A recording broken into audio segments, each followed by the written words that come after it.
තෙරුවන් සරණයි. අපි දැන් මේ වැඩම කරලා ඉන්නේ තායිලන්තයේ උතුරු ප්‍රදේශයට වෙන්න.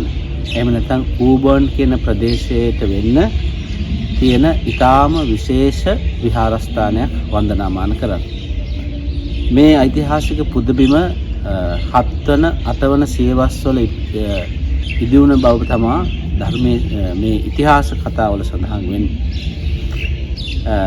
බුදුරජාණන් වහන්සේගේ ප්‍රධාන අස්සේ ධාතුන් වහන්සේ එහෙම නැත්නම් ඊළාට සම්බන්ධ වෙලා තියෙන ධාතුන් වහන්සේ මහා කාශ්‍යප මහරහතන් වහන්සේ වෙන් කරගෙන ඒ තුන් ධාතුන් වහන්සේ මෙහි තැන්පත් කළා කියලයි ජනප්‍රවාදී තියෙන. ඊටාම ලංකාවේ දළදා මාලිගාව යම් සෙයින් බෞද්ධයන්ට වටිනවද ඒ වගේම පූජනීය බුමක් තමා මේ තායිලන්ත වැසියන්ට මේ ඓතිහාසික පුණ්‍ය භූමිය.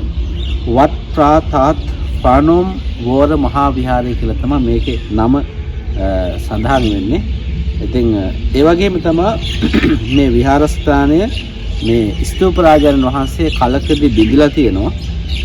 නමුත් 1975 මේ අධික වර්ෂාවත් එක්ක විනාශ වීම පසුව නැවත රත්තරන් කිලෝග්‍රෑම් 110ක් බර රත්තරන් සේරුවක් ඇතුළත තැන්පත් කරලා ඒ ධාතුන් වහන්සේලාත් සමගින් මේ විහාරයේ මේ ස්තූප රාජානන් වහන්සේෙහි ගර්භය නිදන් කරලා මේ ස්තූප රාජානන් වහන්සේ නිර්මාණය කළා කියලයි ඉතිහාසය සඳහන් වෙන්නේ. ඒ නිසා තායිලන්තයට වැඩම කරන මහා සංඝරත්නයට සදහැවතුන්ට මේ පුණ්‍ය භූමිය වන්දනා කර ගැනීමට අපි සිහිපත් කරනවා.